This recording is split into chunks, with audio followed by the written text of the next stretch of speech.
दोस्तों, रूस से 3 बहुत बड़े अपडेट्स आए हैं। आज से मात्र 2 दिन बाद रूस के राष्ट्रपति व्लादिमीर पुतिन भारत आ रहे हैं, लेकिन ठीक उससे पहले रूस ने भारत को 3 ऐसे गिफ्ट दिया है जो आने वाले दशकों में भारत और रूस के रणनीतिक साझेदारी को नई ऊंचाई पर ले जाएगी। पहला तोहफा, भारतीय रुपए और रूसी रूबल में बिना किसी थर्ड करेंसी के डायरेक्ट ट्रेड शुरू होने की पूरी तैयारी।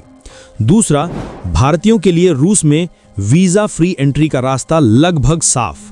और तीसरा और सबसे बड़ा तोहफा, दुनिया के सबसे advanced S-500 air defence system को लेकर हाई लेवल पर चल रही सीक्रेट बातचीत। इन तीनों मुद्दों पर आज हम एक एक करके विस्तार से बात करेंगे। इसके अलावा ब्रह्मोस मिसाइल को लेकर एक बड़ी डील सामने आई है जो 28,000 करोड़ का है और इसमें 400 से ज्यादा ब्रह्मोस NG मिसाइलों का मेगा ऑर्डर मिला है। और मिडल ईस्ट, अफ्रीका, दक्षिण पूर्व एशिया के कई देशों से आने वाले संभावित ऑर्डर के बारे में भी बताऊंगा। तो वीडियो को बिल्कुल अंत तक देखिएगा क्योंकि हर सेकंड में नई जानकारी है। चलिए शुरू करते हैं आज के इस इंपॉर्टेंट वीडियो को। सबसे पहले बात करते हैं 4 दिसंबर के उस मेगा इवेंट की। नई दिल्ली में 22वां भारत रूस एनुअल समिट होने जा रहा है। इस दौरान प्रधानमंत्री नरेंद्र मोदी और राष्ट्रपति पुतिन के बीच 2+2 फॉर्मेट में बातचीत होगी और कम से कम 15-20 बड़े समझौते साइन होने की संभावना है। इसी दौरान रक्षा मंत्री राजनाथ सिंह और रूस के रक्षा मंत्री आंद्रेई बेलाउसोव के बीच अलग से डिफेंस कोऑपरेशन की अगले 10 साल की रणनीति पर मुहर लगेगी। आप सभी जानते हैं कि भारत रूस के रक्षा संबंध 70 साल से भी पुराने हैं। आज भी भारत की 60% से ज्यादा मिलिट्री हार्डवेयर रशियन ओरिजिन की है। इसका सबसे ताज़ा और सबसे बड़ा उदाहरण है S-400 Triumph air defence system. Bharat ने कुल 5 स्क्वाड्रन का ऑर्डर दिया था, जिनमें से 3 स्क्वाड्रन पहले ही भारत पहुंच चुकी हैं। चौथी और 5वीं स्क्वाड्रन 2026 के अंत तक पूरी तरह डिप्लॉय हो जाएंगी। लेकिन इस बार भारत की कोशिश है कि इनमें एक दिन की भी देरी ना हो, क्योंकि चीन और पाकिस्तान दोनों तरफ से एयर थ्रेट लगातार बढ़ रही है। लेकिन दोस्तों, इस बार की मीटिंग में सिर्फ बाकी बचे S-400 की डिलीवरी की बात नहीं होगी। सूत्रों के मुताबिक भारत अतिरिक्त 2-3 S-400 रेजिमेंट्स खरीदने पर भी विचार कर रहा है। और उससे भी बड़ा अपडेट यह है कि रूस ने भारत को अपना सबसे लेटेस्ट और सबसे खतरनाक S-500 प्रोमेथियस सिस्टम ऑफर किया है। S-500 की रेंज बैलिस्टिक मिसाइलों के लिए 600 किलोमीटर और सामान्य हवाई टारगेट्स के लिए 400 किलोमीटर तक है। ये हाइपरसोनिक मिसाइलों को भी इंटरसेप्ट कर सकता है और साथ ही लो ऑर्बिट में मौजूद सैटेलाइट्स को भी मार गिराने की कैपेबिलिटी रखता है। अगर भारत ये सिस्टम ले लेता है तो हमारी एयर डिफेंस दुनिया के टॉप 2 या टॉप 3 देशों में पहुंच जाएगी। अभी सिर्फ रूस के पास ही ये सिस्टम ऑपरेशनल है।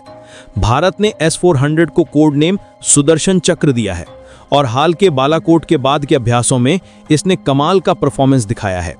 अब सरकार एक भारतीय प्राइवेट सेक्टर कंपनी को S-400 की पूरी मेंटेनेंस, रिपेयर, ओवरहॉल और अपग्रेड की जिम्मेदारी देने जा रही है। मतलब भविष्य में कोई भी पार्ट रूस नहीं भेजना पड़ेगा, सब कुछ भारत में ही होगा। ये आत्मनिर्भर भारत की दिशा में बहुत बड़ा कदम है। प्रधानमंत्री मोदी ने पहले ही मिशन सुदर्शन चक्र लॉन्च कर दिया है, जो पूरे 10 साल तक चलेगा। इस मिशन का लक्ष्य है कि दिल्ली, मुंबई, बेंगलोर, हैदराबाद, चेन्नई जैसे बड़े शहरों के साथ साथ सभी न्यूक्लियर प्लांट्स, ऑयल रिफाइनरी, सैन्य बेस, एयरपोर्ट्स और बॉर्डर एरिया को multi layer air defence shield से कवर किया जाए। इसमें S-400 के साथ साथ आकाश, बराक 8, MR-SAM, QRSAM और आने वाले समय में इंडिजिनस लॉन्ग रेंज SAM भी शामिल होंगे। यानी एक ऐसा नेटवर्क बनेगा जिसमें दुश्मन का कोई भी मिसाइल या फाइटर जेट भारत की सीमा में घुस भी नहीं पाएगा। यानी भारत अब अमेरिका और इजराइल से भी ज्यादा घातक मल्टी लेयर डिफेंस सिस्टम बना रहा है। आपको क्या लगता है, भारत को S-500 एयर डिफेंस सिस्टम खरीदना चाहिए या नहीं? कमेंट में बताइए। ब्रह्मोस मिसाइल को लेकर जो 28,000 करोड़ की डील हुई है उस पर भी बात करेंगे, लेकिन पहले आम लोगों से जुड़े 2 सबसे बड़े तोहफों की बात करते हैं जो रूस ने भारत को दिया है। और ये तोहफा अमेरिका के लिए किसी झटके से कम नहीं है। पहला तोहफा वीजा फ्री ग्रुप टूरिज्म से जुड़ा है। दोनों देशों के बीच सारी टेक्निकल डिस्कशन लगभग पूरी हो चुकी है। 5 या उससे ज्यादा लोगों का ग्रुप बिना वीजा के एक दूसरे के देश 30 से 60 दिन तक घूम सकेगा।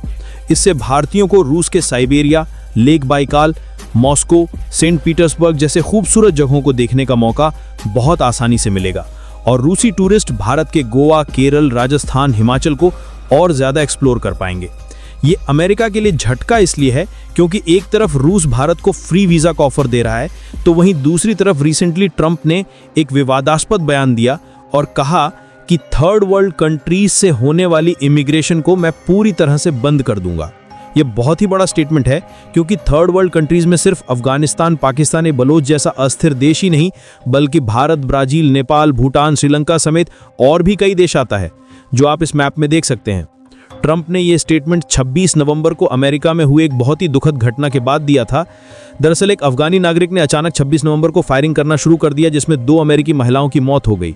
यह बहुत ही दुखद घटना थी, लेकिन अफगानिस्तान और पाकिस्तान के साथ इंडिया या फिर बाकी थर्ड वर्ल्ड कंट्रीज का नाम लेना बहुत ही गलत है।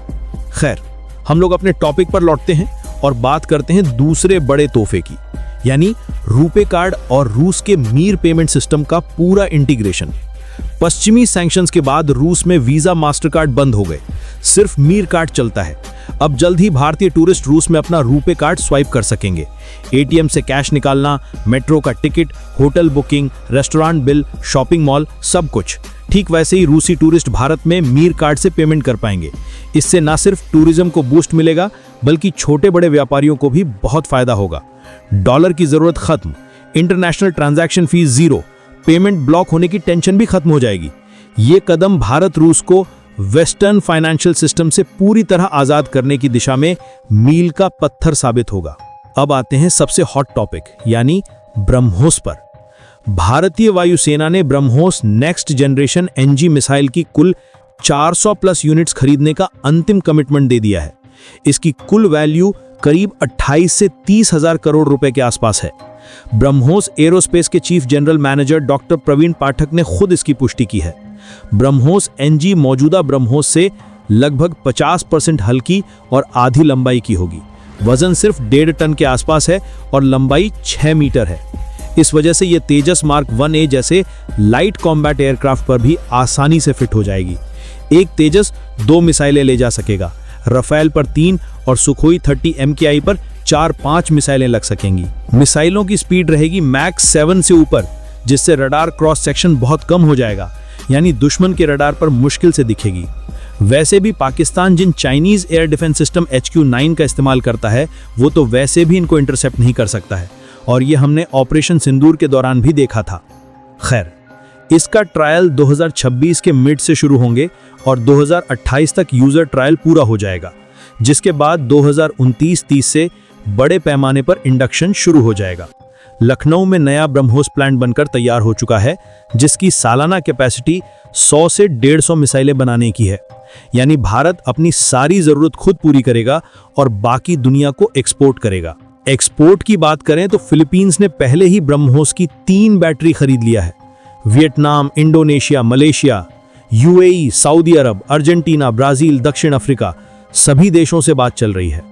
हाल ही में राजनाथ सिंह जी ने इंडोनेशिया के रक्षा मंत्री को ब्रह्मोस का मॉडल गिफ्ट किया था, जिसके बाद माना जा रहा है कि वहां से बहुत जल्द डील फाइनल होने की खबरें आ सकती हैं। UAE और सऊदी अरब कोस्टल डिफेंस के लिए ब्रह्मोस NG में बहुत इंटरेस्टेड हैं।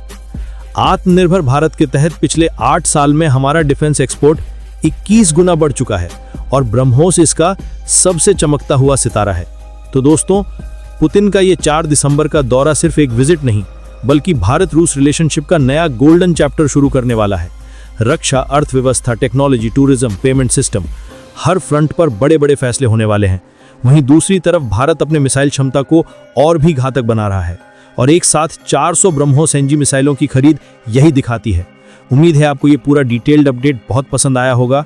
अगर हाँ, तो वीडियो को भी लाइक कर दीजिए, कमेंट में जय हिंद जरूर लिखिए और चैनल को सब्सक्राइब करके बेल आइकन ऑल पर प्रेस कर दीजिए, ताकि हर नई डिफेंस और वर्ल्ड अफेयर्स अपडेट सबसे पहले आपको मिले। फिर मिलते हैं अगली मेगा अपडेट के साथ, तब तक के लिए बहुत बहुत धन्यवाद। जय हिंद, वंदे मातरम।